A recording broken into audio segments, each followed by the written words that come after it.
ঘরে মাছ মাংস নেই, অথচ হঠাৎ করে যদি কোনো অতিথি এসে উপস্থিত হয়, তাহলে খুব কম উপকরণ দিয়ে কিভাবে একটি রেসিপি বানিয়ে নেওয়া যায় সেটাই আমি আপনাদের আজকে দেখাবো। রেসিপিটি বানানো অতি সহজ। বাই দ্য ওয়ে, আমি দেবলীনা, আর দেবলীনাস কিচেনে আপনাদের সকলকে স্বাগত। আজ আমি ডিম ও মুসুর ডাল দিয়ে একটি রেসিপি বানিয়ে আপনাদের দেখাবো। তাহলে চলুন শুরু করে ফেলি আজকের রেসিপি। এখানে আমি 1 কাপ মুসুর ডাল আধ ঘন্টা আগে খুব ভালো করে ধুয়ে নিয়ে আধ ঘন্টার জন্য জলে ভালো করে ভিজিয়ে রেখেছিলাম। আধ ঘন্টা পরে দেখুন ডালগুলো অনেকটাই নরম হয়ে গেছে। এবার ডালগুলো জল ছেঁকে নিয়ে আমি একটি মিক্সার জারের মধ্যে নিয়ে নিলাম এবং এটাকে খুব ফাইন একটা পেস্ট বানিয়ে নেব। তার জন্য আমি এখানে 2 কোয়া রসুন, 1 ইঞ্চি আদা, অল্প একটু লবণ দিয়ে মুসুর ডালটা পেস্ট তৈরি করে নিয়েছি।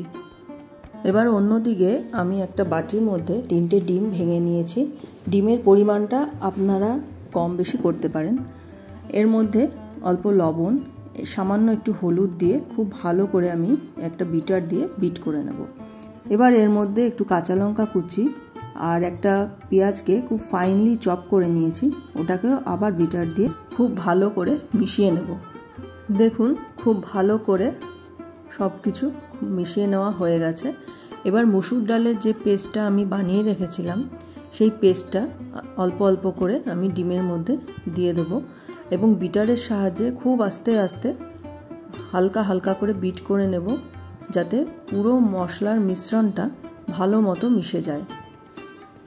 এবং এই কাজটা একটু সময় নিয়ে করতে হবে, যাতে কোনো কিছু দলা পেকে না থাকে, খুব ভালো মতো ডিমের সাথে মিশে যায়। এবার ওই মিক্সির বাটিতেই আমি একটা মশলা বানিয়ে নেব। তার জন্য একটা টমেটো, 4 থেকে 5 কোয়া রসুন, 1 থেকে 1.5 ইঞ্চি আদার টুকরো, কাঁচা লঙ্কা ঝাল অনুযায়ী ব্যবহার করবেন, এটা আমি পেস্ট করে নেব। এবার রান্নায় চলে আসি। গ্যাসের ওপরে একটা ফ্রাই প্যান বসিয়ে দিয়েছি। তার মধ্যে আমি 1 বড় চামচ তেল দিয়ে দিয়েছি এবং ফ্রাই প্যানটাকে ঘুরিয়ে ঘুরিয়ে খুব ভালো মতো তেলটা মাখিয়ে নিচ্ছি, যাতে ডিমের মিশ্রণটা ফ্রাই প্যানের সাথে আটকে না ধরে। এবার আমি ডিমের মিশ্রণটা পুরোটাই ফ্রাই প্যানের মধ্যে ঢেলে দিলাম এবং গ্যাসের আঁচটাকে লোতে রেখে ঢাকা দিয়ে ভালো মতো ফ্রাই করে নেব। এবার দেখুন উল্টে দিলাম, দিয়ে আবার ঢাকা দিয়ে 5 মিনিটের জন্য রেখে দেবো লো ফ্লেমে।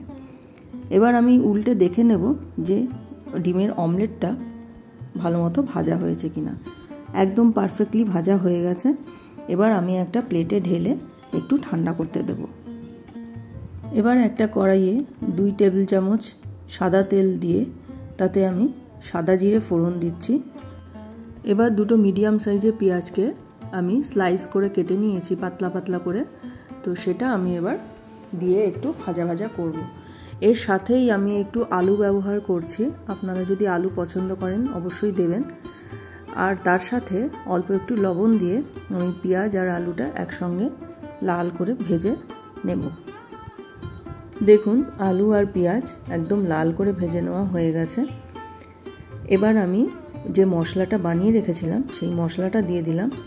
এর সাথে ধনে গুঁড়ো, জিরে গুঁড়ো, অল্প লবণ, হলুদ, কাশ্মীরি লঙ্কা আর একটু 1/2 চামচ মিট মশলা দিয়ে দিলাম। এই মশলাগুলো দিয়ে এবার খুব ভালো মতো আমি কষিয়ে নেব এবং গুঁড়ো মশলাটা দেওয়ার পরে মশলাটা বেশ শুকনো হয়ে যাচ্ছে, তাই জন্য আমি অল্প একটু জল দিয়ে মশলাটা খুব ভালো করে কষিয়ে নেব এবং তাতে আলুটাও খুব ভালো মতো সেদ্ধ হয়ে যাবে।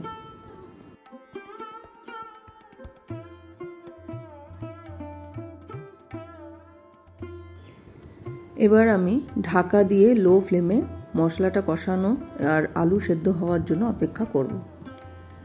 অন্যদিকে আমার ডিমের অমলেটটা ঠান্ডা হয়ে গেছে।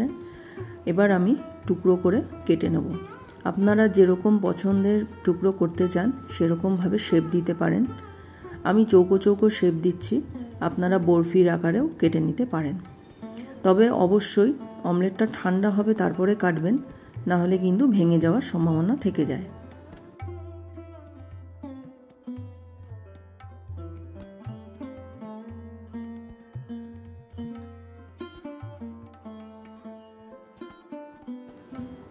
অমলেটটা আমার টুকরো করে কাটা হয়ে গেছে এবং দেখুন কত সুন্দর হয়েছে এবং পারফেক্টলি ভাজাও হয়েছে খুব সুন্দর।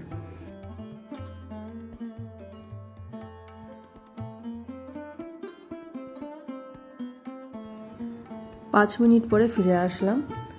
মশলাটা কষানো হয়ে গেছে, তেল ছেড়ে দিয়েছে এবং আলুগুলোও খুব ভালো মতো সেদ্ধ হয়ে গেছে এবং রঙটাও খুব সুন্দর হয়েছে। এই রঙটা হয়েছে শুধুমাত্র কাশ্মীরি লঙ্কার জন্য। কাশ্মীরি লঙ্কাটা রান্নায় দেওয়ার চেষ্টা করবেন, তাহলে রঙটা খুব সুন্দর হয়। এবার আমি প্রয়োজন মতো একটু উষ্ণ গরম জল দিয়ে আমি গ্রেভি তৈরি করে নেব। তবে এখানে যেহেতু ডিমের অমলেট রয়েছে, অনেকটাই ঝোল টেনে নেবে, সেজন্য জলটা একটু বেশি পরিমাণে আমি ব্যবহার করেছি।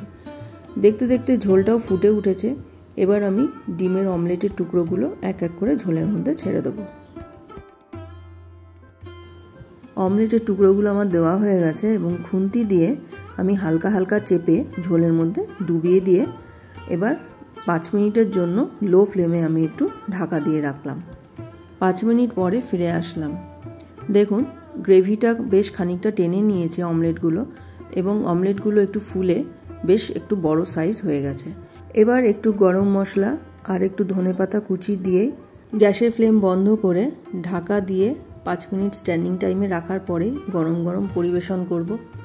আমার মুসুর ডাল ও ডিমের এই রেসিপিটি ভালো লেগে থাকলে অবশ্যই চ্যানেলটি সাবস্ক্রাইব করে পাশে থাকা বেল আইকনটি প্রেস করে দেবেন। সকলে ভালো থাকবেন, সুস্থ থাকবেন। আবার একটা নতুন রেসিপি নিয়ে আমি আবার আপনাদের সামনে হাজির হয়ে যাব। আজকের জন্য টাটা।